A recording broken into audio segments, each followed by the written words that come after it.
제가 대학 시절에 보육원에서 한 3년 동안 봉사를 한 적이 있습니다. 가서 성경 공부도 하고 또 숙제도 봐주고 하면서 주말에 이제 아이들과 시간을 보내는 그런 봉사였습니다. 그때 만난 아이 중에 원호라는 아이가, 물론 가명입니다. 아이를 만났는데 이 아이를 처음 만난 것은 중학교 2학년 때였고 헤어진 것은 그 아이가 고1 때였습니다. 이 아이는 정말 성격이 쾌활하고 즐거운 아이였습니다.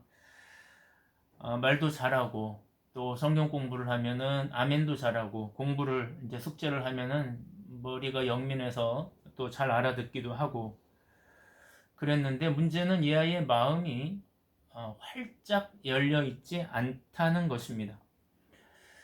보육원 원장님 말씀으로는 아이들이 특징이 그렇다는 것입니다.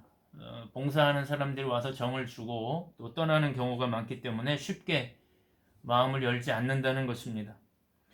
이 아이도 마찬가지였습니다. 이 아이가 마음을 열고 자신의 이야기를 한 것은 우리가 거의 헤어질 때가 되어서야, 그 아이가 고1이 되어서야 자신의 이야기를 했습니다. 이 아이는 아버지가 계신 아이였고 아버지가 면회도 온다고 했고 가끔 아버지 집에 가서 자고 온다고도 했습니다. 어머니는 돌아가셨는지 이혼했는지 알 수 없다고 했습니다. 아버지와 단란하게 지낸 건 아니었습니다. 9살 때 이 아이가 너무나 슬픈 경험을 했는데 이 아이가 담담하게 이야기한 내용은 이런 겁니다. 하루는 아버지가 바닷가로 자신을 데리고 가더니 자신의 온 몸을 꽁꽁 묶고 바닷가에 내버려 둔 채 가셨다는 겁니다. 정신나절에 아버지가 자신을 바닷가에 두고 갔는데 저녁이 되도록, 해가 지도록 돌아오지 않았습니다. 아주 밤이 캄캄해질 무렵에 아버지가 나타났는데 자신은 파도에 휩쓸리지 않았고 그냥 바닷가에 그냥 있었습니다. 아버지는 자신을 물끄러미 바라보다가 자신을 묶고 있던 끈을 다 풀어주고 자신을 데리고 가서 얼마간 같이 지내다가 지금의 보육원으로 왔다는 내용이었습니다. 참 슬픈 이야기였는데 이 아이는 이 예사롭지 않은 이야기를 마치 예사로운 얘기처럼 특유의 경상도 사투리로 툭툭 털어놓았습니다. 그런 이야기를 듣는 제 나이도 20대 초반에 불과했기 때문에 어떻게 대답을 해야 할지 몰라서 그 아이를 꼭 껴안아 주기만 했는데 그 아이는 이미 눈물조차도 말라버린 느낌이었습니다.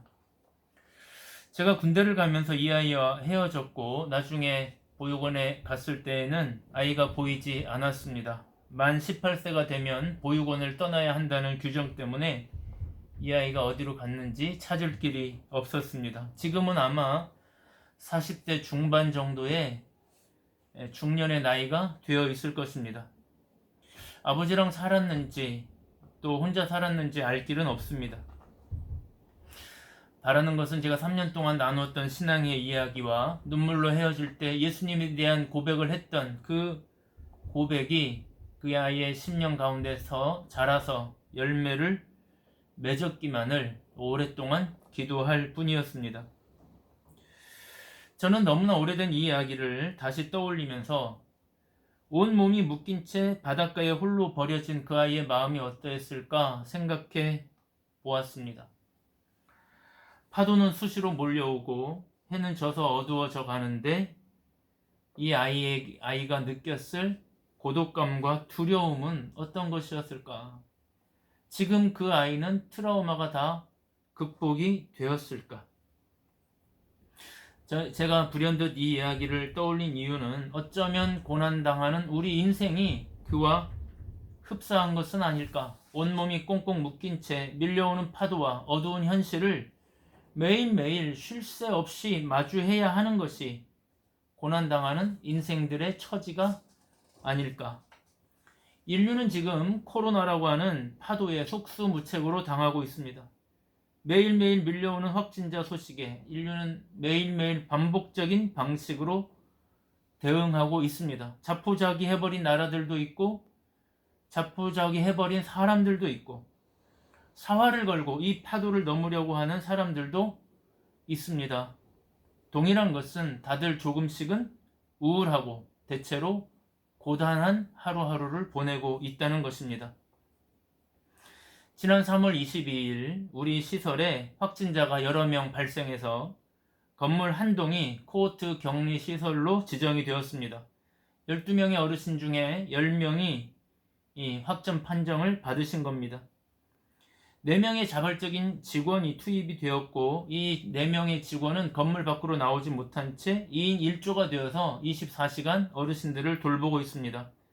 매일매일 상태를 점검하고 매일 투약하고 의료적 처치를 하고 증세가 심해지면 보건소와 119 구급대원들과 연계해서 병원으로 이송하고 하는 이런 힘겨운 시간을 지금 5일째 보내고 있습니다. 전화기 너머로 들려오는 직원들의 목소리는 지치고 힘든 목소리입니다. 언제 터질지 모르는 위중증 상황을 조마조마하게 대기하고 있습니다. 저는 이 선생님들이 눈물 나도록 고마울 뿐입니다. 오늘 말씀을 준비하면서 하나님은 오늘 우리에게 무슨 말씀을 하실지 듣고 싶었습니다. 오늘 말씀은 매우 어려운 말씀입니다. 유대인들과 예수님의 논쟁으로 가득 차 있습니다. 적대적인 유대인들은 계속해서 예수님을 흠집 잡으려고 하고 있고 예수님은 그들에게 예수님 자신에 대해서 최선을 다해 증거하고 계십니다. 제대로 듣지도 못하고 한편으로는 예수님을 체포해서 죽이려고 하는 그런 의도를 가지고 접근하는 그들에게조차 예수님은 오늘도 목소리를 높여서 최선을 다해 자신을 증언하십니다.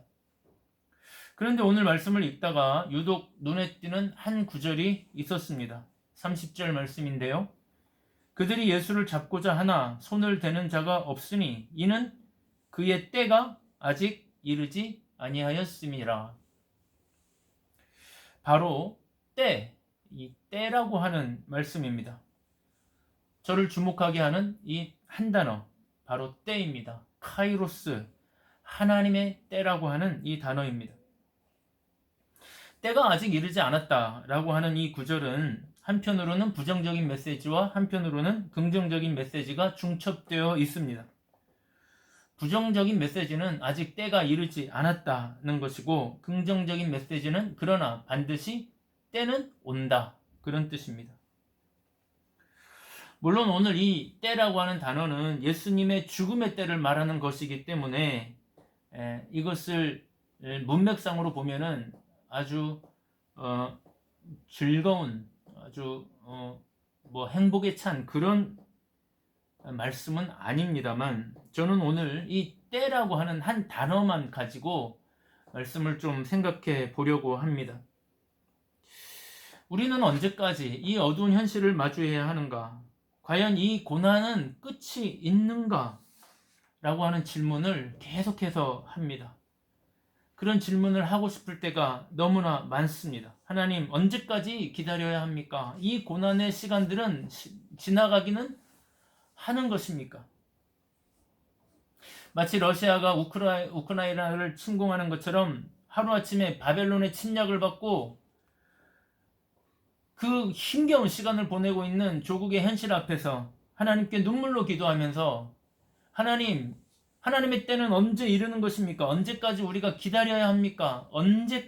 언제까지를 반복하던 하박국의 절규하는 질문이 바로 오늘 우리의 질문입니다. 그러나 그때 하나님은 하박국에게 말씀하셨습니다. 기다려라.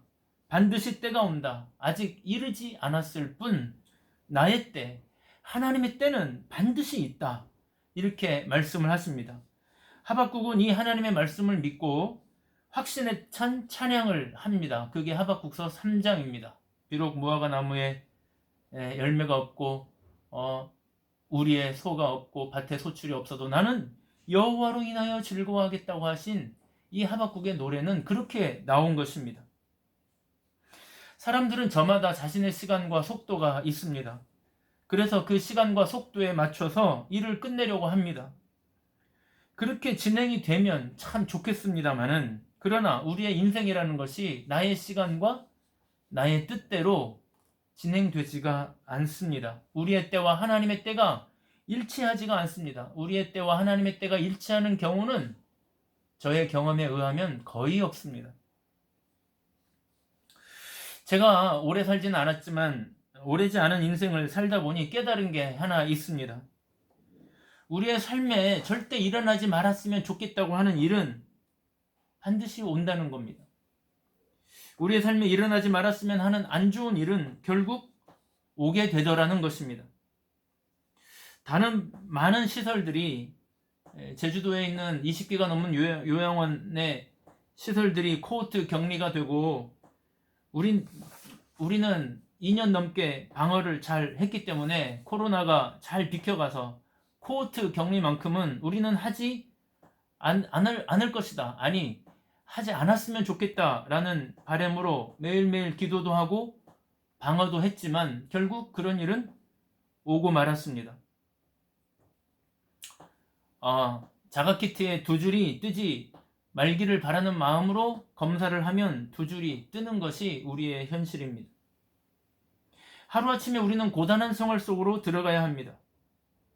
자원하는 직원들은 신속히 열흘간의 짐을 챙기고 요양원으로 들어옵니다. 일어나지 말았으면, 우리에게는 비켜갔으면 하는 일이 찾아옵니다. 이것이 인생입니다. 그래서 제가 깨달은 것은 어차피 인생이 그렇다면 그럴 바에는 올 수 있다는 것을 미리 마음 먹고 그 일을 대비하는 것이 좋겠다 하는 것입니다. 그러나 여러분, 하나님을 믿는 목사로서 두 번째 깨달음이 있습니다. 그것은 반대로 하나님의 때, 은혜의 때도 반드시 오더라는 것입니다. 하나님이 그 고난과 슬픔을 풀어주시는 때가, 은총을 베풀어 주시는 때가, 위로의 때가 반드시 온다는 것입니다. 길고 지루하고 고단하지만 하나님의 때는 반드시 오더라는 것입니다. 그 은혜의 때를 믿음으로 기다리면서 하루하루 최선을 다하면 된다는 것이 저의 경험이고 제가 깨달은 인생의 진리입니다. 사랑하는 여러분, 지금 힘겹고 어두운 현실을 보내고 계십니까? 절망하지 말고 기도하면서 오늘 주어진 하루에 최선을 다하시기를 바랍니다. 하나님의 은혜의 때, 하나님의 위로의 때는 반드시 올 것입니다. 우리를 위로하시는 하나님의 은총의 날은 반드시 올 것입니다. 중요한 것은 지금부터입니다. 그러면 그 하루하루를 버티는 힘은 무엇인가? 그 때가 올 때까지 어떻게 버틸 것인가? 그것이 바로 하나님과의 깊은 교제와 주님으로부터 능력을 공급받는 기도와 경건의 시간입니다. 하루를 사는 동안 하나님과 깊이 만나는 경건의 시간을 갖지 않으면 우리는 이 오랜 마라톤과 같은 고난의 레이스를 절대로 견딜 수 없습니다. 그것은 어떤 종교적인 행위를 반복적으로 하라는 말이 아닙니다. 성경을 하루에 몇 장 읽고 주기도문을 몇 번 외우고 그런 행위를 하라는 말이 아닙니다. 하나님과의 깊은 교제, 깊은 은혜의 시간 안으로 들어가라는 것입니다. 기도를 통해, 말씀을 통해 우리의 이야기를 하나님께 아뢰고 하나님이 우리에게 하시는 말씀을 진지하게 들으면서 인격적인 교제를 날마다 가지라는 것입니다. 여러분, 오늘 요한복음 7장의 유대인들의 문제가 무엇이었을까요? 예수님이 유대인들에게 나는 하나님으로부터 왔다, 하늘로부터 왔다, 나는 그로부터 왔다, 하나님으로부터 왔다는 말씀을 목이 터져라 말씀하시지만 그들은 전혀 못 알아듣습니다. 못 알아듣거나 오해를 합니다. 그 대신 그들은 아주 표면적인 차원의 예수님에 대한 정보가 있었습니다. 예수님의 고향이 어디고 그의 아버지는 요셉이고 그의 직업은 목수고 하는 등등의 그런 정보와 그런 공부가 이미 되어 있었습니다. 여러분, 그러나 이런 공부, 이런 정보, 이런 표면적인 공부와 표면적인 정보가 유대인들에게 무슨 유익이 되었습니까? 저는 지난주에 유대인들에게 3대 절기가 있다고 말씀드렸습니다. 그리고 초막절의 풍경에 대해서도 자세히 공부를 했습니다. 그러나 여러분, 6월절이 어떻고 7.7절이 어떻고 초막절이 어떻고 하는 그런 단편적인 공부를 한들 우리가 하나님과의 깊은 교제를 갖는 영적인 시간을 갖지 않는다면 그런 단편적인 공부들은 아무런 소용이 없습니다. 신앙의 본질이라는 것이 그런 게 아니기 때문입니다. 우리가 어릴 때 교회에서 많은 대회를 했습니다. 성경 동화, 성경 암송, 성경 그림 그리기 대회, 성경 시험 합창 대회, 독창 대회, 교회에서 얼마나 많은 대회들을 했습니까? 그런 대회에서 1등도 하고 우수상도 받고 하던 아이들은 지금 다 어디 있습니까? 우리가 하나님과의 인격적인 1대1의 매일매일의 교제가 없으면 우리는 진리의 세계를 이해할 수도 없고 그 본질의 세계를 경험할 수도 없습니다. 세상에 학벌이 별로 없는 할머니 권사님의 말씀이 왜 지혜롭고 은혜가 됩니까? 하나님과의 깊은 교제 가운데 깨달은 그 신앙의 고백이 우리를 감동시키기 때문입니다. 사랑하는 여러분, 우리가 표면적인 것도 많이 알아야 될 겁니다. 성경의 지식도 많이 알아야 합니다. 왜냐하면 그것을 알면 그 안에 내포된 진리의 깨달음도 얻을 기회가 더 많아지기 때문입니다. 그러나 그런 표면적인 지식만을 너무 추구할 필요는 없습니다. 그것에 목말라 할 필요가 없습니다. 성경의 지식에 대해서 너무 목말라 할 필요 없습니다. 그것은 교회를 오래 다니면 자연적으로 알게 됩니다. 성경을 꾸준히 읽으면 예배 시간에 빠지지 않고 설교를 꾸준히 들으면 자연적으로 알게 되어 있습니다. 그러나 교회를 오래 다녀도 되지 않는 게 있습니다. 그것은 바로 진리의 세계, 그 은혜의 깊이 안으로 들어가는 경험, 그것은 오래 다녀서 되는 게 아니고 오늘 내가 하나님 앞에 정말 진지하게 진실하게 무릎을 꿇고 하나님과 대화를 시작해야만 가능한 일입니다. 오늘 저녁부터 시간을 내서 은혜의 자리로 나아가기를 바랍니다. 이 설교를 듣고 바로 기도의 자리로 나아가기를 바랍니다. 베풀어 주시는 그 은총의 시간 안으로, 그 깊은 진리의 세계 안으로, 그 신비의 시간 속으로 들어가야 합니다. 기도를 시작하기를 바랍니다. 하나님께 우리의 처지와 형편을 아뢰십시오. 믿음과 능력과 은혜를 달라고 기도하십시오. 10분이든 20분이든 30분이든 1시간이든 깊은 기도의 세계 안으로 계속해서 들어가시기를 바랍니다. 그렇게 주님의 은총을 경험하기를 바랍니다.